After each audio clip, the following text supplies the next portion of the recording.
Ce programme est financé par les amis et partenaires du ministère de Joyce Meyer. Plus nous faisons le bien dans notre vie, et bien meilleure notre qualité de vie sera. Je vais répéter. Plus nous faisons le bien dans notre vie, bien et meilleure notre qualité de vie sera. Plus nous faisons le bien dans notre vie, bien et meilleure notre qualité de vie sera.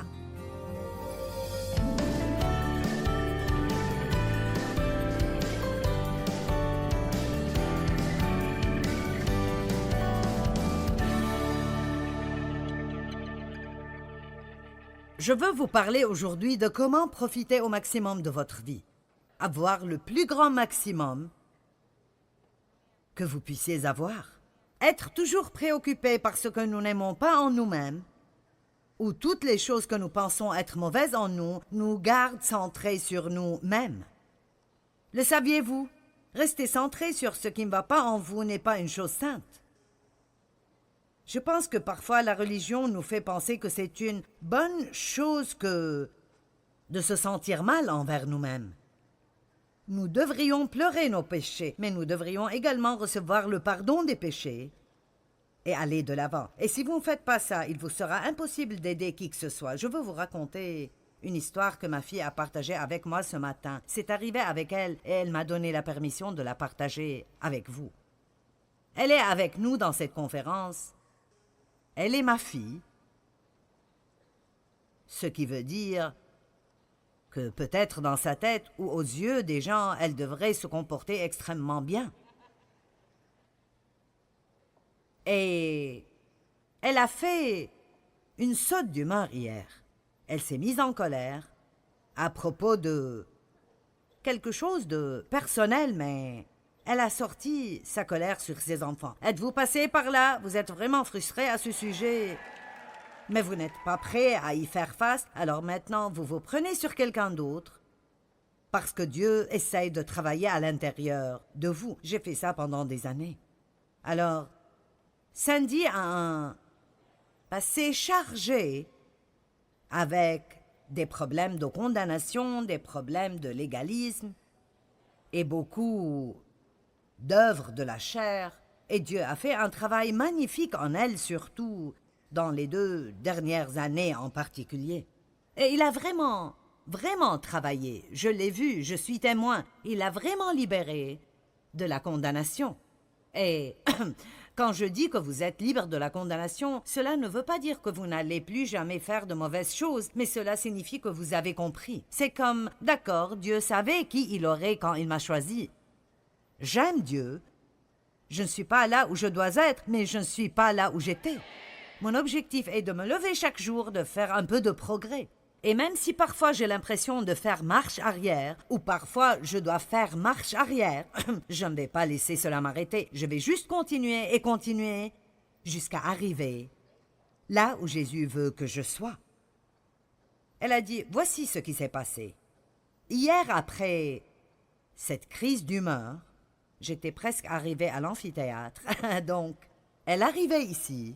Et qu'est-ce qu'elle ressentait? Qu'est-ce qu'elle allait faire? Elle a dit, grâce à ce que Dieu m'avait montré, j'ai demandé à mes filles de me pardonner. J'ai assumé la responsabilité. Et je pense qu'il est primordial d'apprendre à prendre la responsabilité et d'arrêter de blâmer tout le monde, y compris le diable. Amen? Juste parce que j'agis comme le diable ne veut pas dire que c'est la faute du diable. Amen. Donc, elle a appris, elle s'est repentie, elle a demandé à Dieu de lui pardonner et elle était désolée. Et elle a dit, je suis arrivée ici sans une once de condamnation. Et elle a dit, voici ce qui est arrivé. En arrivant ici, même avant d'entrer ici, elle a eu 4 différentes opportunités de prier avec quelqu'un, d'encourager quelqu'un, d'aider quelqu'un et de prier avec quelqu'un. Et elle a dit, je sais que si j'étais venue avec la condamnation, j'aurais complètement raté ces opportunités parce que j'aurais été tellement centrée sur moi-même que je n'aurais pas réalisé les besoins de ces autres personnes. Maintenant, c'est ce dont je parle. C'est ce dont je parle. C'est pourquoi nous devons arriver au point où nous arrêtons toutes ces choses insensées et nous nous concentrons sur les affaires de Dieu. Donc, vous êtes tous bons. C'est la dernière fois que je vous le dis. Vous êtes incroyables. C'est ça. C'est votre dernière chance. Comprenez. Vous êtes incroyables. Vous êtes merveilleux. Vous êtes génial. Vous êtes sauvés. Vous êtes juste en Dieu. Vous êtes doués. Et Dieu a un bon plan pour votre vie. Maintenant, nous allons parler de comment profiter au maximum de la vie. Maintenant que je sais qui je suis en Christ, tout cela est fait. Combien d'entre vous l'ont compris? C'est terminé. Jésus m'a arrangé. Amen? D'accord. Dieu n'est pas en colère contre moi. Il va travailler avec moi. Nous ne pouvons pas mettre Dieu hors de lui-même. Vous êtes heureux de savoir que vous ne pouvez pas mettre Dieu hors de lui-même. Il a plus de patience que vous n'avez des problèmes. J'aime ça. Alors maintenant, la question que je veux laisser avec vous est donc, maintenant que Christ a fait cela pour nous, qu'allons-nous faire à travers lui? Qu'allons-nous faire pour lui, je veux dire?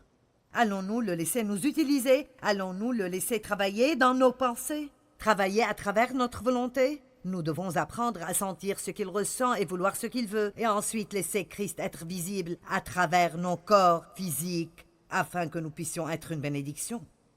Nous avons parlé de ce que Christ a fait pour nous. Maintenant, la question est, qu'allons-nous faire pour lui? Qu'allons-nous faire pour lui? Nous récoltons ce que nous semons. Galates 6, 7 et 8 sont très explicites. Regardons-les. Galates chapitre 6, versets 7, 8 et 9. Vous préférez que je continue à vous dire ce que Dieu a fait pour vous, mais je veux vous dire ce que vous pouvez faire pour lui. C'est la seule façon par laquelle nous pourrons être satisfaits. D'accord. Ne vous trompez pas à ce sujet et ne soyez pas séduits. On ne se moque pas de Dieu et il ne permettra pas d'être raillé par de simples prétentions ou professions ou en écartant ses préceptes. Nous ne pouvons pas. Il n'y a pas moyen d'avoir ce que vous voulez avoir si vous ne le faites pas à la manière de Dieu. Vous ne pouvez pas mettre de côté l'un des préceptes de Dieu, et puis penser que nous allons pouvoir le faire à notre manière. Ce n'est pas possible. Ou en écartant ses préceptes, celui qui pense pouvoir tromper Dieu se trompe lui-même. Ce qu'un homme aura semé, cela et seulement cela, il récoltera aussi. C'est très calme ici.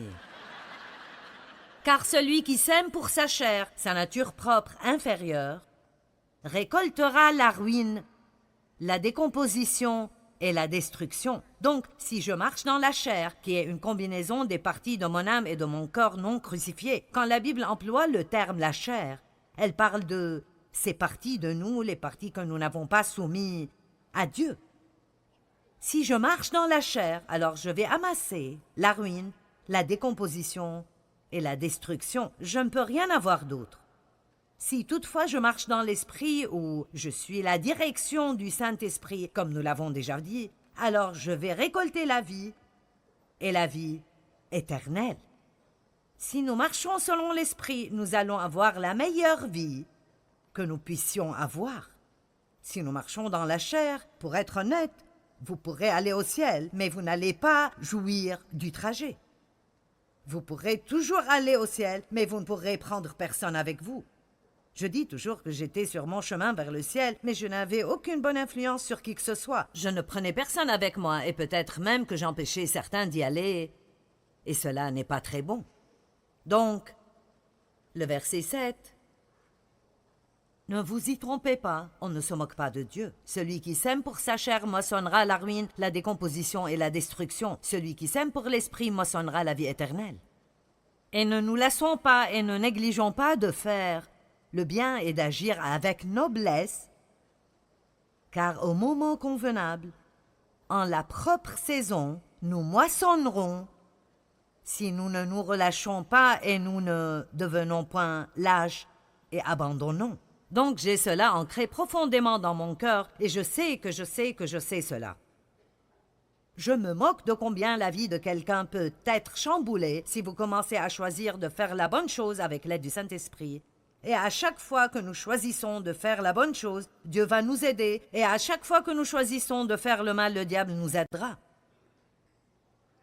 Mais à chaque fois que nous choisissons de faire la bonne chose, la grâce de Dieu sera abondante dans notre vie et nous serons en mesure de le faire. Toute personne qui choisit de faire la bonne chose régulièrement, encore et encore et encore et encore, cette personne récoltera les bénédictions de Dieu dans sa vie. Ça ne viendra peut-être pas exactement quand vous le souhaitez, mais si vous ne vous relâchez pas, si vous n'abandonnez pas et ne vous lassez pas, vous allez arracher toutes les mauvaises graines qui ont été semées dans votre passé et vous récolterez une récompense dans votre vie.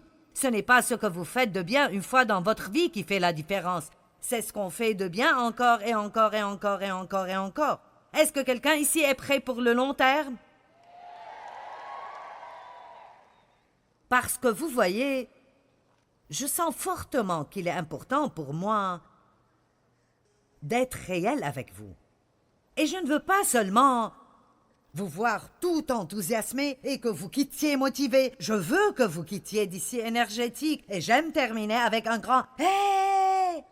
Et je pense qu'on le fera, mais je dois vous donner plus que cela.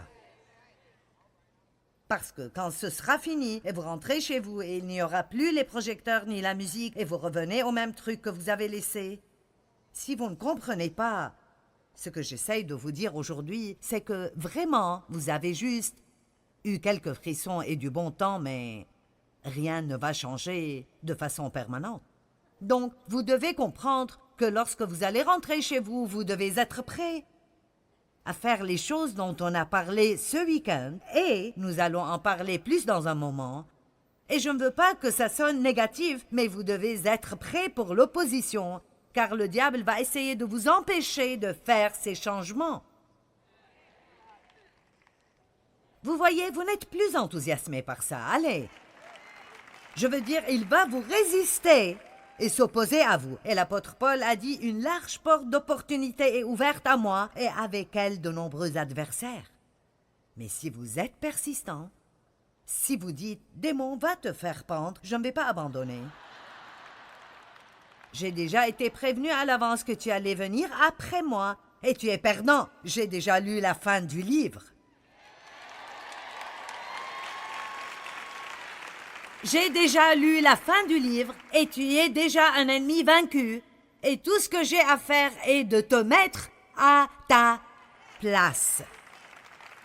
Alors je dis, arrière de moi, Satan, va hors de mon chemin. Je vais de l'avant pour Dieu et je vais être tout ce que Dieu veut que je sois et je vais faire tout ce que Dieu veut que je fasse.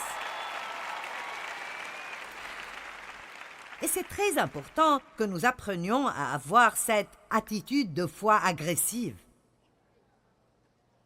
Laissez-moi vous dire quelque chose qui m'est arrivé la semaine dernière. Je pense que c'est un bon exemple. Je travaille beaucoup sur mes livres et, vous savez, quand vous écrivez 75 000 mots par livre, et vous avez déjà écrit autant de livres que moi, vous devez faire des recherches pour trouver de nouvelles choses qui viennent de Dieu et qui vont être une bénédiction pour les gens. Donc, ce n'est pas juste une randonnée. Il faut beaucoup de travail pour faire ça.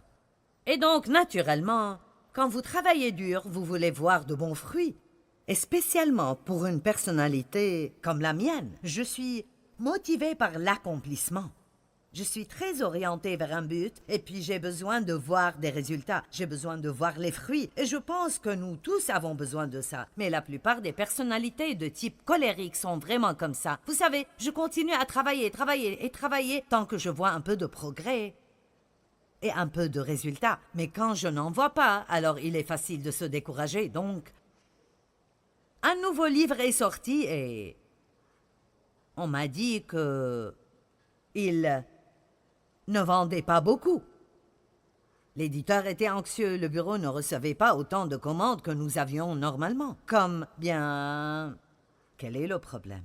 Parce que, vous savez, à chaque fois que vous avez d'abord un mauvais rapport, voici venir la peur, non? Êtes-vous jamais allé chez le médecin et avez eu un mauvais rapport et il n'a pas fallu beaucoup de temps pour que la peur arrive? Vous êtes plein de foi pour votre enfant croyant que il n'aura plus de problèmes disciplinaires. Et le téléphone sonne et c'est le directeur. Vous êtes comme « Ah, pas de nouveau ». Nous n'aimons pas ces mauvais rapports. Bien, je veux que vous m'écoutiez parce que ça va vous aider lorsque vous rentrerez chez vous. J'ai commencé à me sentir un peu découragé. Vous savez, Dieu, j'ai travaillé dur sur ces livres. S'il te plaît, s'il te plaît. Et j'ai senti le Saint-Esprit qui disait « Ne va pas là ». J'avais une décision à prendre. Je pouvais suivre mes sentiments ou me tenir sur la parole de Dieu. Allez maintenant, je pouvais suivre mes sentiments. Et vous savez, il y avait une partie de moi, cette partie de moi. Je voulais m'asseoir à mon bureau et pleurer un bon coup. Oh Dieu, j'ai travaillé si dur. J'ai travaillé si dur pendant près de 40 ans. Dieu. Mais cette partie de moi est comme... Arrête. Tout d'abord, si j'avais un livre qui est un fiasco total, je serais toujours béni parce que j'ai 30 autres livres qui sont sur la liste des New York best-sellers. Donc, je n'ai pas besoin de pleurnicher si tout ne va pas exactement comme j'aimerais que ça aille. Mais j'ai senti dans mon esprit que Dieu voulait que je sois agressive. La foi agressive, pas la chair agressive, mais foi agressive. Et il y a une grande différence. Et donc, j'ai écrit ma confession de foi. J'ai écrit que je crois que ce livre allait bien marcher. J'ai écrit que je n'avais pas l'intention de renoncer et que je n'allais pas abandonner. Et j'ai pris l'engagement de déclarer ces choses à haute voix et qu'à chaque fois que j'y pense, au lieu de me décourager, je dirais « Le chiffre de vente de ce livre a augmenté d'au moins 50% et excessivement au-delà de cela. Vous devez combattre pour vous-même. Vous ne pouvez pas simplement vous plaindre. J'ai dit « Vous devez combattre pour vous-même. » Allez! Eh bien... 4 jours plus tard, et j'ai sorti tous les versets que je pouvais sur Dieu qui est plus grand. Plus grand est celui qui est en moi que celui qui est dans le monde. Le diable est un menteur. Ce qui est impossible avec l'homme est possible à Dieu. Je veux dire, je faisais la guerre avec la parole. M'entendez-vous? Vous devez faire la guerre avec la parole de Dieu. Et si vous ne voulez pas faire ça, laissez-moi vous dire, si vous voulez avoir la victoire, vous devez affronter Goliath et le battre.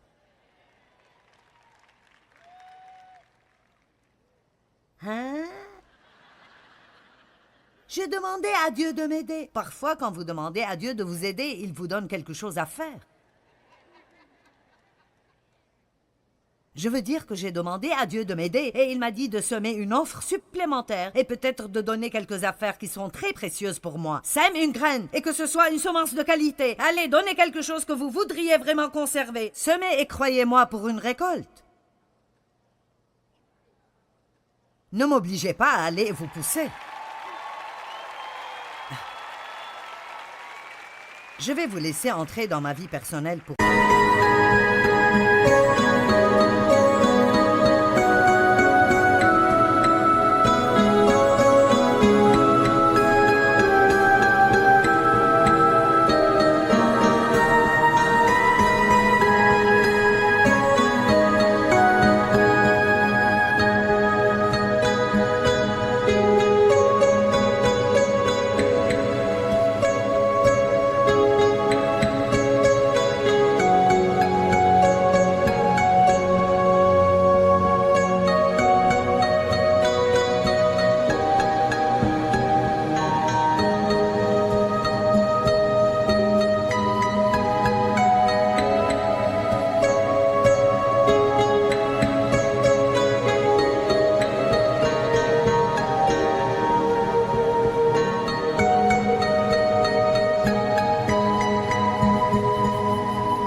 Et donc, 4 jours plus tard, et je combats ces 4 jours, je suis comme...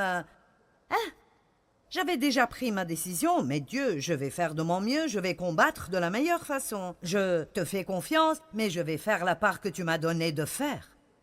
4 jours plus tard, je reçois un message de mon éditeur vers les 8 heures du soir. Hey Joyce, ton livre est à la 4e position sur la liste des best-sellers. J'ai dit, ce n'est pas mal pour un livre qui a eu un début lent. Vous allez devoir être prêt à combattre pour vous-même et croire quelque chose pour vos enfants, et ça va sembler impossible que ça arrive. Ce n'est pas le moment de baisser les bras et dire « Je ne comprends pas ce qui ne va pas, ça ne va pas marcher et rien ne va jamais changer. Je suis allé à cette conférence et j'ai acheté le livre et le CD et le t-shirt et j'ai toujours la pagaille dans ma vie. » Vous êtes là? Je parle de quitter d'ici, préparer, prêt, sachant que l'ennemi va très probablement venir contre vous. Vous n'aimez pas que je dise cela, mais j'essaie simplement de vous avertir. Il vaut mieux que je vous dise la vérité et puis que je vous envoie à la maison plutôt que dire bien « Dieu soit loué ». Tout va être merveilleux dans votre vie maintenant. Juste parce que vous étiez ici, tout va s'arranger dans votre vie. Vous devez savoir qui vous êtes en Christ et cela veut dire savoir qu'est-ce qui vous appartient et être disposé à y tenir fermement. Le diable ne va pas avoir mes enfants. Il ne va pas avoir mes petits-enfants. Amen. Et vous dites, j'ai fait tout cela et les miens sont toujours un gâchis. Mais rien n'est fini avant d'être fini et ce n'est pas encore fini. C'est le problème. Nous pensons, Dieu n'a pas travaillé d'après mes attentes, alors maintenant je vais jeter l'éponge. J'ai vu des choses merveilleuses avec mes enfants et avec certains de mes petits-enfants. J'ai vu des choses merveilleuses dans mon corps, dans ma vie, dans le ministère et dans nos finances. Vous ne pouvez pas arrêter de faire confiance à Dieu.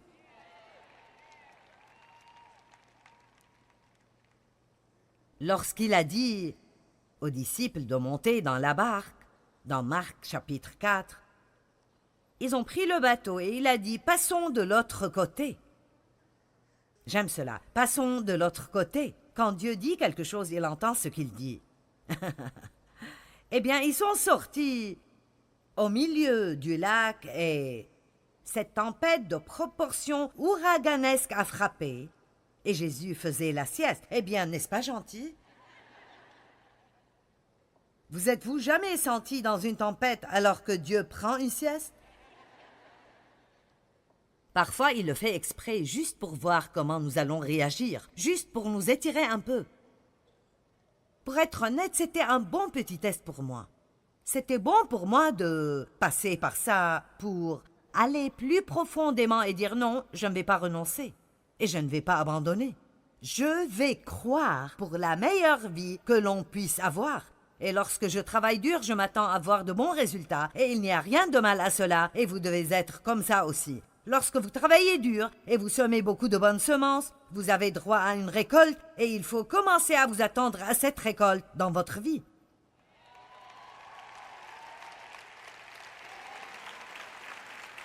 Allez, vous avez semé en étant ici ce week-end et vous pouvez vous attendre à une moisson de vie dans votre vie parce que vous étiez ici. Si vous semez à l'esprit, vous récolterez de l'esprit la vie et la vie éternelle.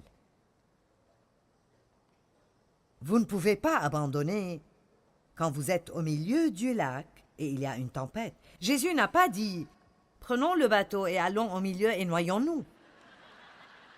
Il a dit « Passons de l'autre côté ». Eh bien, Jésus s'est levé, il a commandé la tempête et on voit dans le chapitre 5, verset 1, il est dit « Et ils sont arrivés de l'autre côté ». J'aime ça. Vous savez, ce serait bien si nous pouvions prendre le bateau et passer de l'autre côté. Je préfère passer outre ce chapitre de la tempête et puis tout simplement ils sont arrivés de l'autre côté. Mais j'ai découvert que dans la vie, il y a toujours un début et il y a toujours une fin. Et les deux sont assez passionnants. Mais il y a aussi le milieu. Et vous savez quel est le problème? Très peu traversent le milieu. Et c'est la vérité absolue. Très peu traversent le milieu. Et je vais faire mon travail comme l'une des personnes à qui Dieu a permis de vous enseigner la parole. Même si c'est la dernière chose que je ferai jamais, je vais vous aider à traverser le milieu. Je vais vous aider en vous disant la vérité pour que vous puissiez traverser. Et même si vous avez l'impression que Jésus dort dans le bateau, il ne dort pas. Il est là, il a ses yeux sur vous tout le temps. Maintenant, La semence dont il a parlé dans les versets 7 et 8 est le fait de faire le bien mentionné dans le verset 9. Il dit « Ne vous lassez pas de faire le bien. Maintenant, plus nous faisons le bien dans notre vie, et bien meilleure notre qualité de vie sera. » Je vais répéter. Plus nous faisons le bien dans notre vie, bien meilleure notre qualité de vie sera. Plus nous faisons le bien dans notre vie, bien meilleure notre qualité de vie sera. Moins centrés sur nous-mêmes nous sommes, plus heureux nous serons. Moins nous essayons d'avoir ce que nous voulons et essayons de faire que d'autres personnes aient ce qu'ils veulent, plus...